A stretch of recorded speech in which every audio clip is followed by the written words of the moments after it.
Hello friends, online technical solution চ্যানেলে আপনাদের সকলকে জানাই স্বাগতম। ইতিমধ্যে রাজ্যের তরফ থেকে বেরিয়ে এসেছে একটি বিগ ব্রেকিং আপডেট।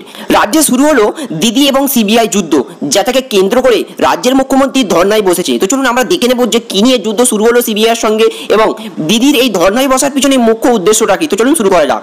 আলোচনা শুরু করার পূর্বে প্রতিবারের মতো করবে কি রিকোয়েস্ট, আপনি যদি আমার চ্যানেলে প্রথমবার ভিজিট করে থাকেন তো চ্যানেল কিংবা ভিডিও নিচে দেখুন একটা রেড কালার সাবস্ক্রাইব বাটন আছে, এখানে ক্লিক করে জলদি করে সাবস্ক্রাইব করে ফেলুন। সাবস্ক্রাইব করার সাথে সাথে দেখবেন পাশে একটি বেল আইকন আসবে, সেটিকেও প্রেস করুন, যাতে এই চ্যানেলের মাধ্যমে যখনই আমি এই ধরনের কোনো লেটেস্ট এন্ড হেল্পফুল ভিডিও নিয়ে আলোচনা করব তার সর্বপ্রথম নোটিফিকেশনটা আপনার কাছে পৌঁছে যাবে। বিভিন্ন চিটফান্ডকে কেন্দ্র করে রাজ্যের পুলিশ কমিশনার রাজীব গান্ধীর পিছনে সিবিআই দের অনেক নজর ছিল, আর সেই নজরের আজকে একটি বিশ্বস্ত নিউজ বেরিয়ে এসেছে।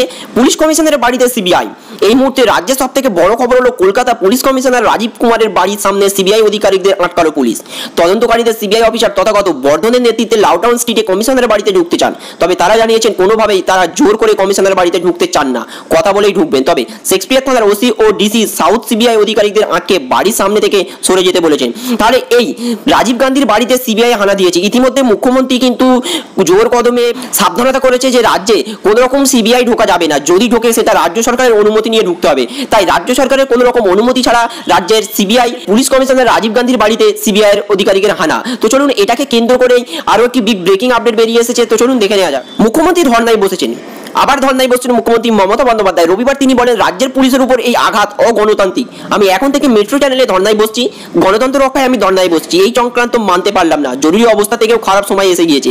গান্ধীজির কথা এটি সত্যাগ্রহ, আমি ভারতের সব ফোর্সের সঙ্গে আমি থাকবো। গণতন্ত্রকে হত্যা করছে মোদী এবং অমিত শাহ। তাহলে বুঝতেই পারছেন এই পুলিশ কমিশনারকে এইভাবে আক্রমণ করায় বিভিন্ন চিটফান্ডের সঙ্গে জড়িত।